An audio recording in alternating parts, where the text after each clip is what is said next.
Hello, everybody. It is the Sea Tactics for the win, otherwise known as your mother's friend. I'm here today to do the ReZero podcast with a special guest. He's not really that special. He's been here for like 12 months now. Introduce yourself. Yeah, I'm the very unspecial Omnivorous Garbo. That's correct. The Big Hog, as they call him. The Big Hog. Before we get into the Vidya, I have to remind you, in July, sometime in July, somewhere around there, we'll be reviewing part 1 of the ReZero dub with a special guest we haven't announced yet because we're not going to announce it yet. And we're going to cover as well I Am Matsui. It still says I Am Matsui. I think I Am Matsui is wrong. Our special guest is going to be Tapei Nagatsuki. He's going to give us all the spoilers. So tune in for that one. He's going to tell us how it ends. We can talk about the Subaru X Julius fanfics that have been floated about on Twitter recently. He's going to give us the lowdown. Well, what about the rumors of Subaru leaving the cast of ReZero? Do you think that will affect it? Oh, maybe. I don't know if Otto's going to be able to carry it by himself. It's going to be tough. Oh, God, that poor Otto. Also, Amelia as best girl and Rim sucks big time. That's what it says. I'm surprised you still haven't taken that out. I put that in your notes like 3 or 4 episodes ago, and it's still in there. Well, you know how it is. Sometimes you just gotta do what you gotta do. You gotta roll with it. You know. You just gotta roll with it. You gotta take your time. You gotta say what you say. Don't let anybody get in your way. Chapter 29, an omnivorous man. I can't say big words because I'm American. You see, Subaru and Louise continue their conversation when the topic. How dare you? When the topic lands on. How dare you? When the topic lands on the barrier and how it works. Subaru believes that there could be another way out of the barrier. He first thinks that the barrier could be, in fact, be just that, a lie, just like a certain cake. But then also suggests there could be a tunnel or a safe passage out, maybe. Then the conversation switches to Subaru's love for Amelia. Well, that's actually not a joke. It really does. It really does. Where he very selfishly projects his feelings onto Amelia, ending up no different than someone like Roswell, but instead of politics, it's love, which is a lot like politics, but without sex with Amelia. Then the conversation continues onto a huge twist. Louise and everyone under contract in the sanctuary are unable to lie. So using this to Subaru's advantage, he asks Louise if there is anything that will scare Garfield away or make him pass out. Then the next day comes, and Subaru makes his way to Amiria-chan. Chapter end. I want to know. I don't remember anything from this chapter. Is any of that correct? Yes, that's the general gist of it. Did you? I was googling while you were giving that summary. Did you mention about Luz saying that she cannot lie, and about the conflict of the things she said previously in previous loops, where she initially said, "Oh, I've taken the trial, but I failed," and then in this, yes, that's in my notes. That is okay. I wasn't sure if you mentioned it in the summary because I guess we should just. My mind was floating on Twitter, but you just go ahead and get right into that. Yeah. So it's kind of hard for me to talk about this because I've read ahead to the point that I know a lot more about Luz and like her backstory and who she is. And it's really hard for me to talk about it without like spoiling it. Like the best I could do is offer some sort of red herring to say maybe she has a split personality, but you already know now that I've said it's a red herring that it's not true. But the one thing I did find interesting about what Luz said, well, I found a lot of things interesting, and I'll get into that later. But the first thing is, so Luz says the dire consequences of violating my contract are not limited to myself alone. By no means forget this. Understood. And it's like. Is punishment for one, punishment for all? Like, is this like a collective contract where if one person like fucks up, everyone suffers like the same fate? It's kind of like warped, and it gives like an insight into why they'd want to be liberated. Despite like that the happy-go-lucky sort of vibe that was going on last chapter, which was a bit odd, and I think we mentioned that last chapter as well. So do you think like Frederica or Garfield has like taken the trials like before, or do we think this is like wrong entirely, and like the only people who can take the trials are maybe someone Ecce Donner is deemed worthy? Like in theory, Subaru shouldn't be able to take the trials, but you know he's been able to now, and with what Luz says, if it's a split, maybe one personality was given permission to take it and the other one wasn't. Just maybe their minds were erased and they don't remember taking it. Maybe they did take it. I think there is also a great possibility that we don't know, and maybe we don't know enough about this contract. No, it's so I come at chapter I think 83, and Subaru is at a point where I feel like this is going to be the last loop now. And I feel like he's going to succeed. Like he's got like a shit ton of information from like various people now, and now he's sort of like pressing Roswell. And I feel like we're about to get a big reveal. Like we already kind of got one in like chapter 67, I think, about Roswell, and he kind of like reiterates the same thing in this chapter. And I feel like this conversation with Roswell, it's not going to end with just him reiterating what he said in chapter 67. I feel like this next chapter is going to have like some big implications for like Roswell and like freeing the sanctuary in general. And here's the thing: you said I won't go into this now because I've still got like tons of other notes before I get to this point. But when you said Subaru was no different from Roswell in his sort of projecting his thoughts onto like Amelia so selfishly, you're in for a real treat when you see like the character dynamic between Subaru and Roswell later, and what Roswell is expecting of Subaru. I never thought of it before, but that is some really good foreshadowing they did here with that way of how he's projecting. Yeah, that whole thing kind of surprised me. And I don't remember a lot about this chapter, to be honest. It's been a while since I've read this, but even though I remember the other ones a lot more than this one, but I guess just the way time has passed, I don't know. But like, it almost seems like Roswell. I mean, we may have talked about this in past episodes. We've done so many of them. But Roswell, I think he's way more in control than right now anyone thinks he is. I think he's way ahead of everyone. I think he's more than one step ahead. I think he's dozens of steps ahead. So I've actually got a few notes on Roswell, like for this chapter. Do you want to talk about them now? Yeah, I just think I don't know if you've got any notes about Roswell, but I just thought it would be a good sort of place to talk about them when he's a topic of discussion. So, Luz or Louise, as you like to call it, says so he says, or she says rather, Roswell hasn't changed since he was a child with his roundabout way of doing things. So, given that, like, do you think he was ever like a child at all? Was he like? I feel like I made this theory like a few podcasts ago, but like, do you think he body jumps? Do you think he was like the Roswell that Ecce Donner knew 400 years ago, and he's like body jumps, and he's just been kind of like bred for this purpose, like from birth, without ever being like a real person himself? And like, it's a big statement as well for like Luz to say he's been like that from birth. You're not just born like that. There's something else going on there. Yeah, and like, oh, sorry, carry on. I think that's exactly the case.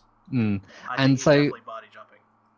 So Luz also like she doesn't really talk about it because she can't, but she it's like Subaru asks about like the secret of the Mathers family, and like Luz goes, Roswell's childhood? Since they pertain to the secrets of the Mathers family, I'm afraid I cannot divulge any further. And it makes me think, like, the mystery may not necessarily be around Roswell, but his family legacy, like, and him being forced to fulfill it. And like, how much does Roswell, like, how much free will does he have in all of this? Like, does he have a will of his own? And like, will that will conflict like with his duty or legacy, like as the head of the family? Because that would be really interesting to see. Well, that's a good question. I feel like I had another note about Roswell as well. He seems like the kind of person that he always has a plan. Like, even if his plan is ruined, he's already prepared. He's already in some way prepared to be. He basically has a map, right? And he draws a line, or like a piece of paper, and he draws like a straight line, and he has a bunch of branches of every single way anything can go. And in those branches itself, he has smaller branches that he's planned out that I can do this, this, and this to get to his, the top of the branch. He's evil. Has Roswell, forgive my my forgetful memory, but has Roswell talks about his gospel so far, or have we only sort of seen him with it with like a smirky face? Yeah, just so once. Okay, so he hasn't. Okay, okay. Fuck it. That's going to be hard to tiptoe around without being spoilerish. Yeah, you might be onto something there. So do you want me to? I've got one more kind of Roswell note-ish. It's more to do with Subaru and Roswell's possible relation. But do you have anything more to say on Roswell, or should I carry on with this? Believe it or not, I didn't have a lot about Roswell in my notes. I actually had nothing about him, which is strange. Maybe I just have this weird fascination with Roswell. Maybe because like in the chapter that like the chapter that came out I think earlier this week, and they released like the first part of one chapter today. Like Roswell's like a key part, so I'm thinking through the lens of what it means for what this how it all connects to Roswell. So that's probably it. But there is like a moment of dialogue, which, if it is what I think it is really freaking clever. But judge on what happens later on in the arc. So Lou says like she can't talk about Roswell much, and Subaru goes, "Oh, but I'm interested." No, wait, am I interested? I don't really mind not knowing too much about that guy's personality, actually. And it's like you initially just like initially you would dismiss it as like this, just kind of Subaru having a weird moment. He has them occasionally. But there's also like the narration as well, as crossing his arms, tilting his head, Subaru started to question why he wanted to know in the first place. And for those who have read ahead, think to it. I'm starting to see. So if you've read ahead, so think to the scene after the second trials in the Dream Citadel with a certain person, shall we say. I'm not going to say who that person is, and like how Subaru felt about that person, like deep within his gut, like he did not have pleasant feelings for that person to begin with. And then like when he sort of like acts on it, he suddenly feels this deep regret sort of thing. And I wonder, like this sort of like Subaru's way of saying, I want to know. Maybe that's his inner thoughts, and that's how he genuinely feels. Because like the way Subaru acts, obviously is obviously reflective of how his mind has been tampered with. And it's evident like throughout this arc that his memories, if not more, have been tampered with. So. Like if it does turn out to be like foreshadowing for a similar relationship with that person who will remain nameless in the Dream Citadel, then that's going to be some freaking ingenious just like setup and just foreshadowing. Just wow. I mean, I didn't even when I read that I was like, huh, that's funny, and I just kept on reading it. But now you think about it. Holy shit, you could tie that into something right there. It is, yeah, and it does actually. So it hasn't tied in with Roswell yet, but it's tied in with another character, like I just said in the Dream Citadel, who will remain nameless for now, but who like Subaru initially thinks, I fucking hate you, I despise your very existence, and then when he comes to do something about it, he like something subconsciously stops him, like he loves that person. It's Azunyan. Oh yeah, good old Azunyan. Yeah. Gotta get that UEX Azunyan bait in there while we can. No, that's crazy. You pick up on a lot of stuff that I don't pick up on. Maybe it's just because of my erratic schedule. I don't know. Maybe. I've also read further ahead, which probably helps as well. That's true. So this is my second time reading. My Micah-chan body pillow finally arrived today. That's nice. I can at last be her number one husbando. I love my sadistic Micah-chan so much. I didn't write that out. I didn't do that. That is very sweet. Wow. No, I never said that. You're very open about your love for Micah-chan, I've noticed in these past couple of episodes. No. No. So are you going to go to Japan? And I hear they might be making like a cafe steel, like an actual one. You gonna do you want to we can Me. we can both go on the trip together and we can Kill me. End it. I'm done. I don't know what this note means here. It's been so long, but I'm gonna read this, and if it rings any bells, Louise, being awestruck in most of her conversation with Subaru, can either paint him in a positive or negative light. That being Subaru, for a guy who had crippling social anxiety, he is certainly ambitious. So I don't remember what happened in this conversation here. Kinda. Even though I have right below here a whole bunch of notes from the conversation. But yeah, so I think what this is referencing is, so like Subaru, like when you read the like the summary, you were talking about how like the conversation goes on to like Subaru like proclaiming his very bizarre love for Amelia and what it like means, I guess. And I feel like Luz gave some very like bizarre like reactions to it. It was unclear if she was impressed or I don't know if impressed is the right word. Like it's unclear how she was kind of shocked. It's like she hadn't seen that like way of thinking before, and she was kind of soaking it in. And here's the thing with Lou, like she's such a hard character to get a read on. Like she's not really displayed like many emotions or like character quirks at all. Like apart from a relationship with Garfield, like I think in last chapter when she brings Garfield food and like she may have let something slip about Garfield, and Garfield's like, "Hey, Granny, why you do that?" And he starts kicking her up a fuss, and like Granny Lou smacks him on the head. That's like the only sort of like I guess just natural thing we've seen from them. They're kind of just like they're just like a blank slate at the moment. Which when I think about it is very clever. But for what happens later on in the arc with that character and how it relates to their backstory. So my notes, I kind of know what I'm saying what I was thinking when I said for a guy who had crippling social anxiety, he is certainly ambitious. Subaru, it is kind of interesting because now we know about his backstory and kind of his upbringing. Wow, his upbringing, and you know how he was always stuck in his room and he had social anxiety and all that stuff. He certainly doesn't seem like it. And no, Subaru was like very bold with his comments in this chapter. Like I don't know if it's like the confidence from return by death or just having met like a witch and coming under possibly a false idea that she may be an ally, which he may soon find out is not the case. But like their first interaction was very friendly. Is not necessarily representative of the relationship they actually share.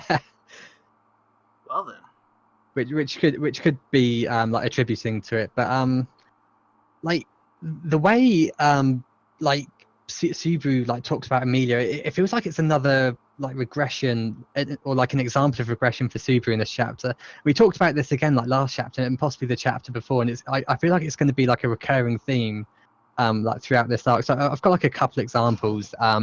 So like one is like Roswell or Subaru's trying to get some answers about Roswell out of Luz, and when she like declines him, so Subaru says, "All right, let's toss that one out. I just need to know what that guy's planning. There's no need to understand him." And like Luz says, "You came to that conclusion rather quickly or easily, I think." And like Subaru kind of has this like which is kind of foolish. Like Subaru has this kind of tunnel vision, where he can only see like what's directly in front of him, like sometimes, not necessarily all the time, but I feel like at the moment he's got this tunnel vision going on. And throughout this chapter, it feels like Subaru is white knighting like Amelia like, again and again, like so many times. I'm getting these flashbacks to what happened at the at the Capitol, but instead of this time, he's not using like last time it was just on blind like emotion. He was like he was just kind of, his mindset was very different to how it is now, and now he's using like some half-baked like twisted logic to just me, kind of like to me, he's using Amelia as like a straw man for all of his feelings. Yes. So like with like I feel like with the absence of Rem, Amelia is like all he has left at the moment. He's pushing all these kind of selfish like ideals onto her because like without his like devoted faith to Amelia, what else is Subaru going to be in his own eyes? Like he's not going to be anything but worthless. We know this from just the way he thinks. Like I feel like Lou summed it up perfectly when she said, like really that sure is a self-centered way to look at someone or to love someone rather. I feel like Subaru needs like a wake-up call again, like maybe not as profound as when we get in Arc 3, but like a wake-up call nonetheless. Yeah, I mean, there's a lot of like the way Subaru talked about Amelia in this chapter. There's a lot of like little bits in here. Like for example, I have like Subaru basically says, "I fell in love with this girl, but she could basically do anything, and that's what I believe." And like, try to change my mind. And then Louise is like, "That's not an answer at all. No matter how much you like someone, there is nothing you can do about what is inside the other person's heart. Surely you know this." And he goes, "I do understand. Amelia is a girl. Not all parts of her are strong, and there are super small parts of her that are weak. And there might even be a chance that there's a super impossibly small, ugly part in there as well." It's very interesting you bring up the point of her being weak, and it's because it ties into how you said like Subaru is being no different to Roswell, and it ties. I feel like I'm going to give a minor spoiler, but Roswell, in a later chapter, he goes out of his. He actually says Amelia is weak. Emotionally, I don't necessarily know if that's obvious. You know, I just thought it was that's a nice little tie-in.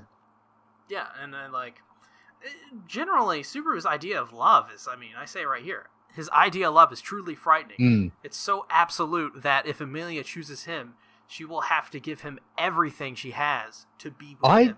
It's almost like Amelia has to sacrifice herself to be with Subaru. I don't think so. I feel like his love is so blind that he would probably follow her to like the ends of the earth, like no matter what she did. He's so ambitious though. Like Subaru... And here's the thing, like because of Amelia's character, like he can probably push those ideas onto her, and she'll probably accept him because of who she is. But sorry, Carrie. Oh God, I've lost my train of thought. Sorry, carry on. Well, it's like Subaru, his idea of this relationship he has with Amelia. Yes, it is a lot of just blind love a lot of the times, but there is like a certain. It's just, you know, it's like if I was in a relationship with Subaru and he said these things to me, I'd be freaked the fuck out. It's almost obsessive in a certain way, but like almost a control. Yeah. Speaking of control, sorry to interrupt, but so there's a quote which I feel like demonstrates this perfectly, where he compares like the depth of his love to like the only weapon he has. Like Subaru says, "But never giving up, and the depth of my love are pretty much the only weapons I have." And I made like a joke, like note here saying to do like a Rickroll joke thing. It's never gonna give you up, never gonna run around and desert you. No, apart from that Arc 3 where he wants to run away with Rem, but we'll forget that. I have a couple points, quotes to bring up why I think his idea of love is truly frightening. So Subaru says, "I will help Amelia. I will do everything in my power to help her present self overcome her past. In order to achieve that goal, even if it means taking side paths or throwing caution out the window or cheating or paying real money for in-game credits, I will do it. That's how I intend to help her." And Louise responds, "That sure is a self-centered way to love someone." And then he says, "I'm no herbivore or carnivore. You can just call me an omnivorous guy." He just wants it, like everything, man. He just wants it all. I mean, can you blame him? Like the amount of self. Like, I'm not saying it's like an acceptable reason for his behavior, but it's like the amount of self-sacrifice he exhibits, just in his mindset alone, not necessarily actually having to do anything. Just, you know, his day-to-day activity. I feel like it's even present there. It feels like it's a logical outcome of that sort of mindset. No, yeah, totally. It's kind of crazy. It's definitely it's such a Subaru is such an interesting character to just Mm, talk about because he's been through so much. He's done so many things in a short amount of time, and mm. he's experienced even more things in that short amount of time that is impossible to experience in that amount of time because he's died In so terms much. of the in terms of the time frame, and not so much the time frame, but I guess the time frame as well. But it's like the amount he's done in that time frame. Like when you consider like the collective time that's passed in each of the loops. Like like okay, it's been a few months, whereas reality for everyone else has been like a few weeks or 2 weeks or something. I forget how much time's actually passed, but It seems like he's lived like years. yeah.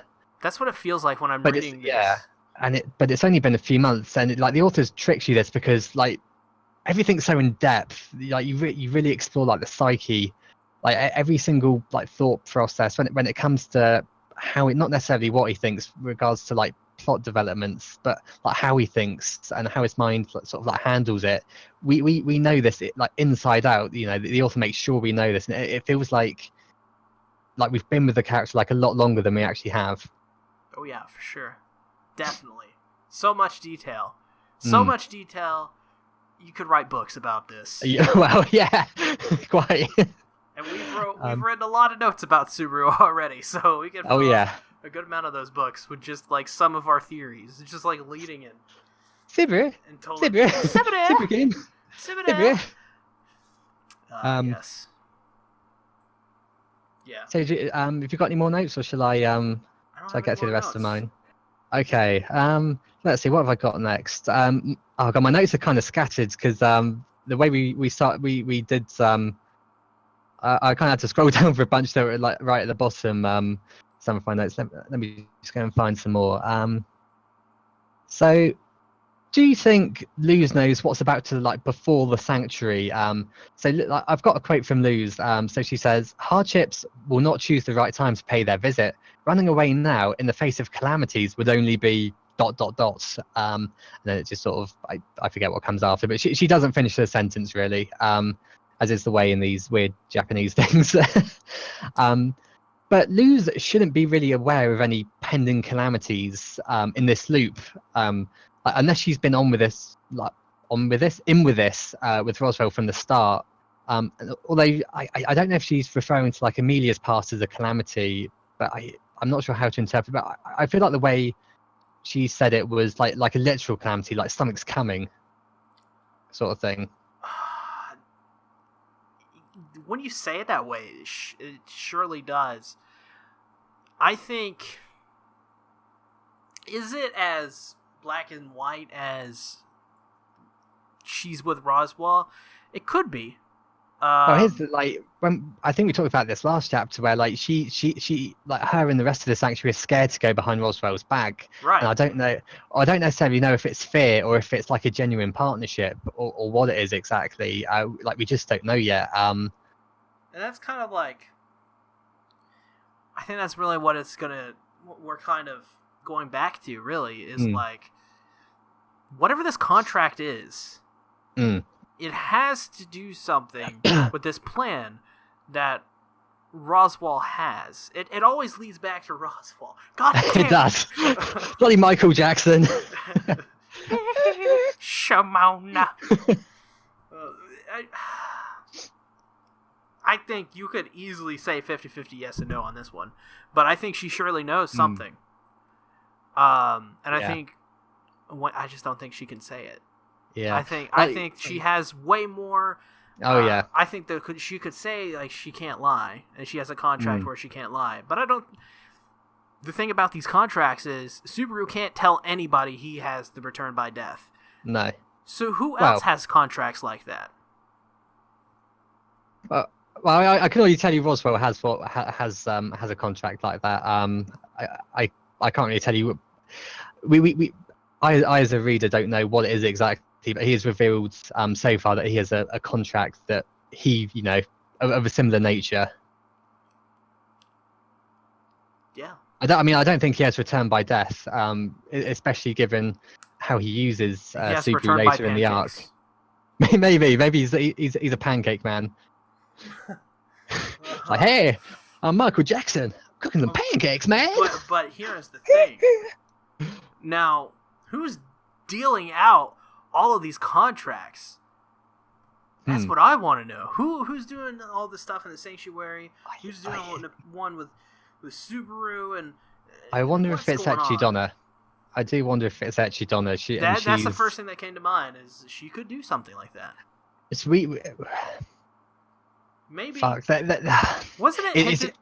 It's really troublesome because there's scenes later on that are really applicable to this, but it's like a huge freaking spoiler. Well, in that case, I'll say my theory. So, question. The way... So I can't remember this, but back when Subaru and Echidona had a nice, cute little tea party, did Echidona... The Donna tea. Did she say that she had some sort of relationship with a Roswell? Yes, not our Roswell that we know. She asks, Subaru mentions Roswell's name, and Echidona is like taken back in surprise. And she asks like a description of Roswell, and like for a moment she thought it might be the same Roswell she 400 years ago. But like after Subaru described him, she's like, oh no, that's a different Roswell. Okay. So I don't know if. What if she's playing dumb, and she maybe knows this Roswell? And she's the one she's the one who put in this thing where like he can body swap and stuff like that, and she knows that, but she's not gonna tell anybody. Like she's not gonna say, "Oh, I know Roswell." Maybe, yeah, sure. Unless it's genuine, and Roswell is keeping secrets from Echidona, and he has got some sort of just crazy. Like we already know he wants to like slay the dragon. Like what else does he want to do? Like. Fuck. What if he wants to bring her back to life? Bang her. I'm not gonna bang her in real time. What if Roswell is like, you guys think the dragon is the plan. The dragon is just a small thing.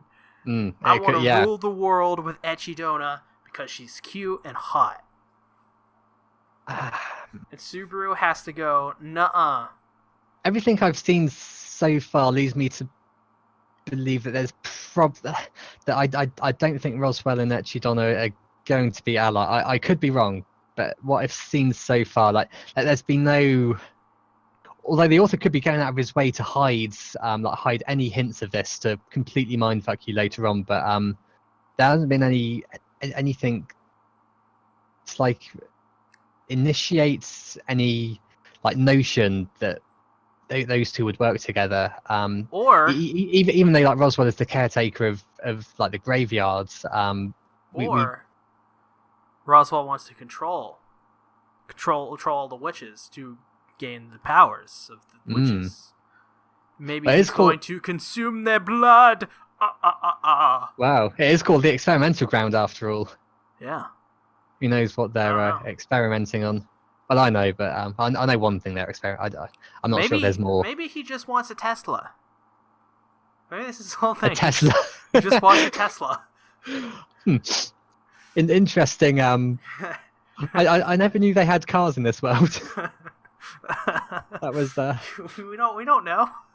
We don't know. You have some theory that Roswell is Subaru's father, right? So. Oh yeah. Oh, I see where this is coming from. Subaru's father wants that Tesla.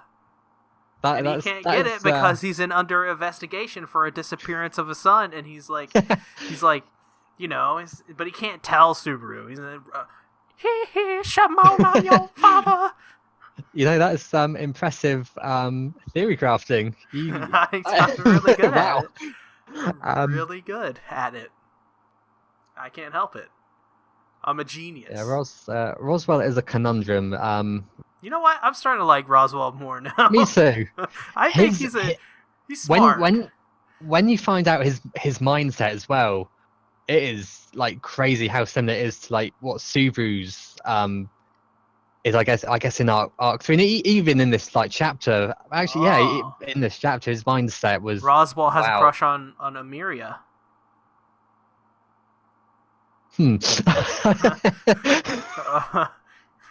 Roswell's like, hey, you stole my woman. I don't know. It could happen. It could happen. I'm just saying, okay?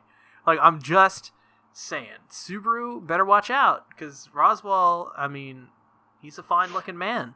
Oh, what would you say if Subaru, if Roswell actually wanted that Subaru puss? Wow. That just blew my mind. Whoa, what about this? What if he wants Subaru and Emiria? Oh, whoa, nice threesome. What if his whole thing is just, like, he doesn't actually know what he's doing? He's just blindly doing all this shit just to impress the both of them and be like, hey! There's something I really want to talk about in relation to Roswell and Subaru and what Subaru means to the trials. What if Subaru is Roswell?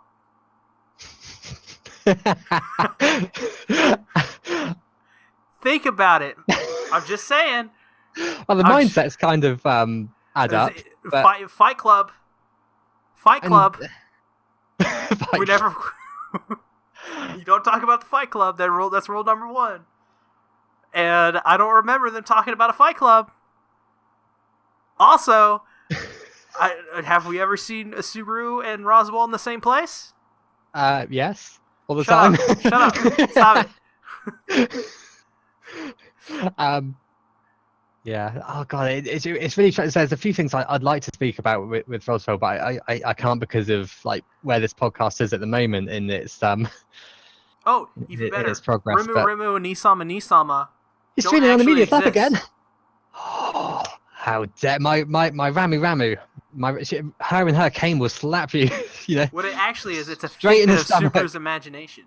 It's the innocent side of Subaru that's trying to get through and be like, "Hey, wake up, Subaru! You're Roswell." Maybe that's what it is. I'm just saying. And you're coming up with some crazy theories. I don't know how to counter them or even add to them. And what about this? What about this? Emiria, they're not even in another world, right? Emiria is Echidona. Echidona, you know, it's a commonly held theory. Subaru's dead girlfriend. Wow. Okay. Well, that's an interesting. It feels like we're turning into a soap opera here now. and then I've heard of like theories where Amelia might be like Satella, like Amelia becomes Satella and then goes back in time. But I never once thought that she may be Echidona too. I'm just saying, like, have we ever seen them in the same room together? No. Well, here's an interesting thing about that, because like Subaru, when Subaru goes into the trials, he actually meets Echidona, but Amelia hasn't said anything about seeing Echidona. Like, why did Echidona only reveal herself to Subaru? It's because she was in bed, man. She was sick. Well, we assume that Echidona hasn't revealed herself to Amelia. Maybe she's just too kind of distraught. It's like the least of her worries or something. Because they're the same person and it's Subaru's dead girlfriend. Yeah, okay, yeah. 100% confirms. Echidonia. That's her name. when we get to Faye Nagatsuki on this podcast, we'll have to save these questions and ask him. He'll be like, "You guys crazy?"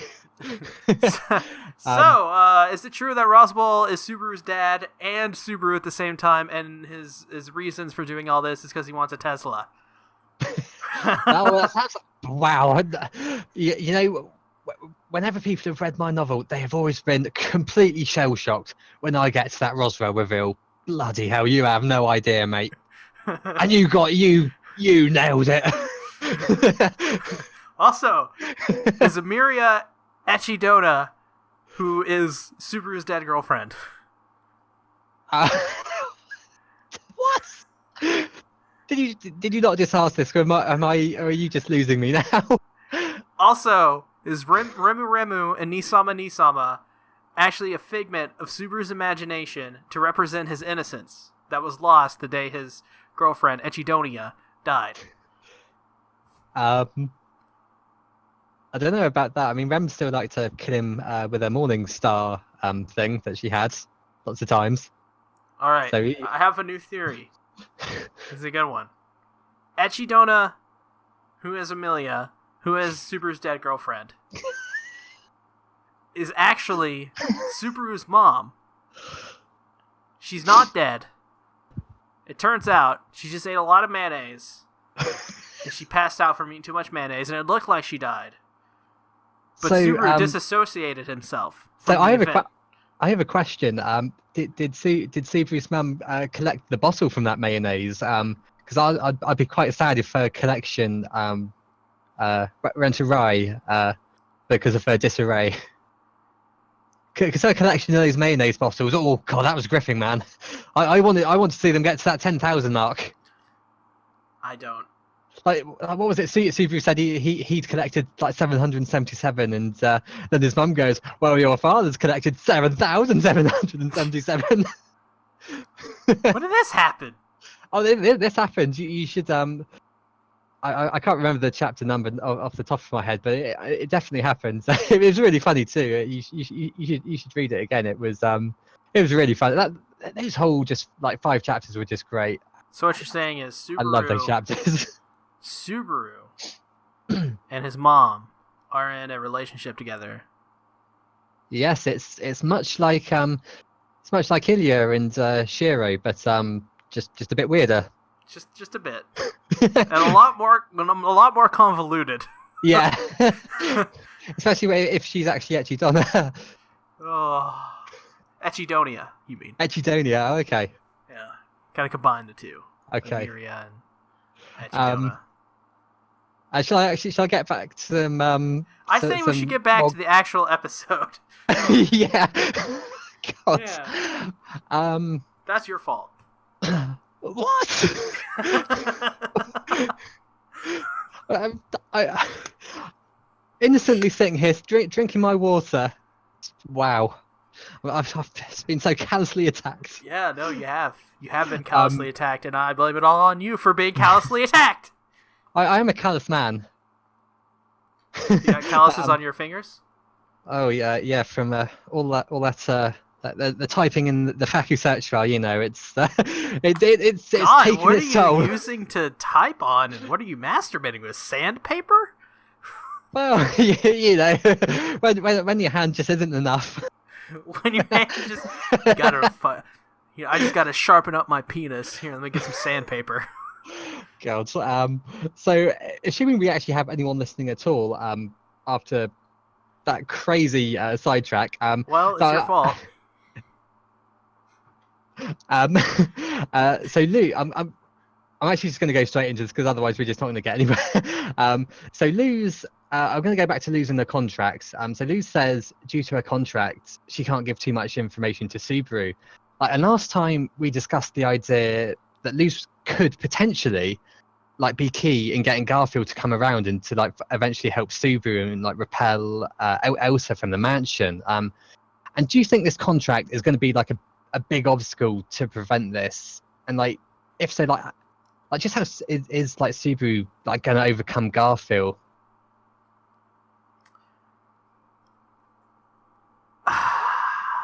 So, more importantly, Elsa, I guess. Because we still have an untapped powerhouse as well, in the name of Roswell. We have no idea what cards he's playing, or if he'd be willing to intervene at all. But I know the answer to that last one. I think Subaru, when it comes to Garfield, I think a lot of it is going to have to be to get him to get, on his side, and I guess overcome Garfield. I think a lot of it is just going to have to be a lot of just placement for Subaru. I think he's going to have to do what he's always been doing. He's always been he always places himself very carefully throughout this series and what he does and how he's viewed by other people and how he uses his powers, of course, to solve this mystery that is fucking ReZero. Jesus Christ. Speaking of which, one of the big 3 mysteries will be answered in Arc 7. And it also marks the return of Garfield after he's been absent from Arc 6. Fun times. It's 3 arcs away. That's a long time. That's true. Yeah. I mean, years. Well, Like Arc 5 is like nowhere near as long as Arc 5. Sorry, Arc 5 is nowhere near as long as Arc 4, and like Arc 6 is still ongoing, so God knows how long that's going to be. But hopefully, it might not be as long as this arc. Maybe we can get there sooner. To answer your I think Lewis will be a key factor in this. I think she has to. Like I think Louise has to go to Garfield and be like Lars, as we called her last week. Lewis is the drummer of Metallica, 100% confirmed. Yeah. Posting this on Twitter. The people need to know. I think Louise is gonna have to go. Yo, man, just like let him do his thing. Garfield is gonna have to like deal with it. I think I also think Subaru will have to prove himself too at the same time. Either or like I said, Subaru will have to, through careful placement, maneuver himself into a situation where he can take those trials. Yeah, it's like Garfield is like he's more of like an action sort of guy more than like a word. Like his vocabulary is somewhat limited, and he believes in showing rather than saying. But getting back to the obstacles in Subaru's path, I feel like Subaru could do with a new power right about now. And what power would you give to Subaru and why? For me, since he has Betelgeuse's gospel, I feel like it would be a good opportunity if the writer allowed it for him to obtain the power of the unseen hands. Can you imagine unseen hands again? So do you remember Betelgeuse in yes. in the anime where he had those hands where he made Rem play Twister and everything, and and he Elfin lead. Yeah, and he could cut through trees and all sorts of stuff. Yeah, Elfin lead. Here's the thing. Powers. And here's the thing with if Subaru acquired another power, he already has Return by Death, which is it's crazy insane already. That is a ridiculously powerful ability. Even if even if that's all he has, to have someone of Subaru as an enemy, it's a truly freaking terrifying thing. I don't think Roswell would want to be Subaru's enemy. I really don't.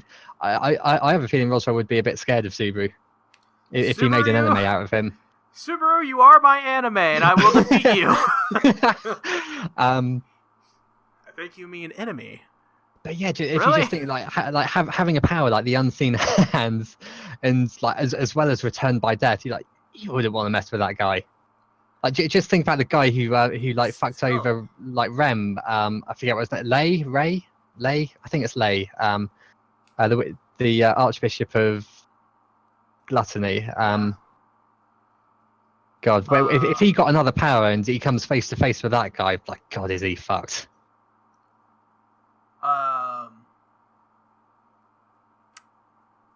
Even then, though, how would that help him in this moment? How would the unseen hands of Elfin Lead help Subaru in this moment? Well, for starters, he could use his hands to pick Garfield up and get him. And then just that's literally as I was saying that. That's literally the first thing I was thinking. The second thing I was thinking immediately afterwards was, could he build something around him to trap him? Which is the worst thing. Stand still a moment, Garfield. I gotta build something. Right, here's an interesting thing though, because in the anime, Betelgeuse uses those hands as a way to fly. He makes a flying carpet of hands. He uses it to fly. So we know you can potentially make objects of it. So who knows? And also it would be major firepower to use against Elsa. God knows Subaru's going to need it.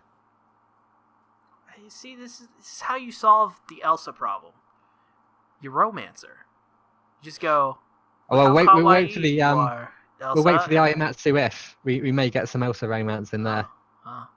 And maybe not. I have a feeling Elsa, even though she's unhinged a little bit, just a little bit, not a lot, a little bit. You just gotta give her some flowers, play some some wah guitar in there. I think she'd be a heavy metal sort of girl. I don't know. I think she's more of metal. a classic rock kind of girl, Maybe, to be honest. yeah. Jimi Hendrix, AC/DC, Led Maybe. Zeppelin, the Eagles, that kind of thing. Oh, I could definitely, I could picture with the Eagles just like, because the Eagles are like so like their melodies are just so like relaxed, and like you could just picture Elsa in her like her calm demeanor, just like slashing people's bellies as she got a headband and listening to the Eagles. And that's just how you see. Elsa, that's Elsa on the inside is Kawaii Desu. That's what I think she's Moe on the inside. Oh heck, I'll get an Elsa body pillow. Oh yeah. I just think it has to get to a point of when will she release her Moe? Right? And that's what I think we're dealing with now is when is she going to release her Moe? And when she finally releases in her Elsa Moe, I think it's finally when Subaru is going to be like, that's fuck Amiria. Elsa, she's into Alka-Seltzer. And then suddenly, everybody's like, Elsa, you look so much different, because she's like shorter now. She looks much younger, and she goes, yeah, it turns out I'm actually just like 18. Looks like I'm 37. I really want to Google Elsa now and just find out, but I don't want to I don't want to spoil myself to the backstory or just like her power, because she's revealed herself to have like a really like deadly power. The power of Moe. Well, yeah, that too, but yeah, like I kind of want, like, I'm scared to go on like the ReZero wiki to find out like who she is in case I get spoiled to like the storyline. Like she looks like young 20s, but you never know with anime. Elsa is Moe, confirmed by me, the Sea Tactics, your number one source for ReZero news and theories. Hey, I thought that was me. Well, I mean, well, both of us. For good. Yours are for logical theories. Mine are for good ones. Yeah, yours are more fun and goofy and fun. If you want to have a good laugh. Also, Moe Elsa. Moe Elsa, she don't do that Alka-Seltzer, because Moe parents are good and keep it out the way. You've got a considerable more amount of notes to do, it seems. Do I? Unless they skipped around a bunch and you just did all these already. Yeah, oh yeah, I did skip. The way we talked about them was like massively out of order. I'm just having a look. Is there anything in there about Moe Elsa? Anybody who's really good at making art wants to submit some art of Moe Elsa? Do that. Or just art in general. We were talking like the other day. We were struggling to find like images to use for like the YouTube video. Just to like put up on the screen or like the thumbnail. So if anyone knows of anyone who does it, it'd be great to know. Good at making art for other people for free. Most people. From what I understand, most people do it for like commission. Like you pay like £10-20 or something. They'll do a few drawings. See, that's gonna be our like calling. That's gonna be the logo, right, for our ReZero podcast, web novel podcast, Spoilercast. No, that is a great idea. We should actually we should make a logo for it, like make something to claim it as our own, because like we're the only one who does like a ReZero podcast. We're the best ReZero podcast on the internet. Possibly because we're the only one, not because we're actually good at it. But I don't know. But yes, but we are the best. We've rambled on here for like 30 minutes, so. Okay, so I really don't have many more notes other than I've got some like quotes from like Subaru said something and like the translator puts a girly voice next to Subaru's name before the quotation. So I thought it would be funny if we read some Subaru quotes in a girly voice. Shall I begin? Yes. You once said that you never took the trials, but outside the tomb, you told me how you took the trials and failed. It was no big deal, right? But you probably just said that because you were worried about me. Or unless it's not like that, and it's just me. But I just noticed it just now. That's all. What?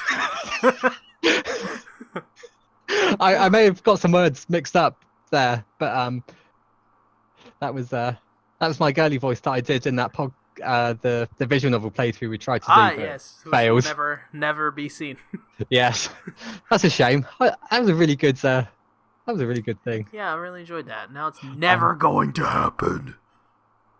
I've got a second quote, like right at the bottom. Just for old time's sake, I think you should do it in the Garfield voice, even though it's a Subaru line. I've already missed breakfast time, and there's not much for me to do until the Megaton wakes up. I guess I get pissed off just looking at Roswell. Garfield bears his fangs at me, and bantering Otto's way too exhausted, so I'll just deepen my precious friendship with my lolly granny. Bravo!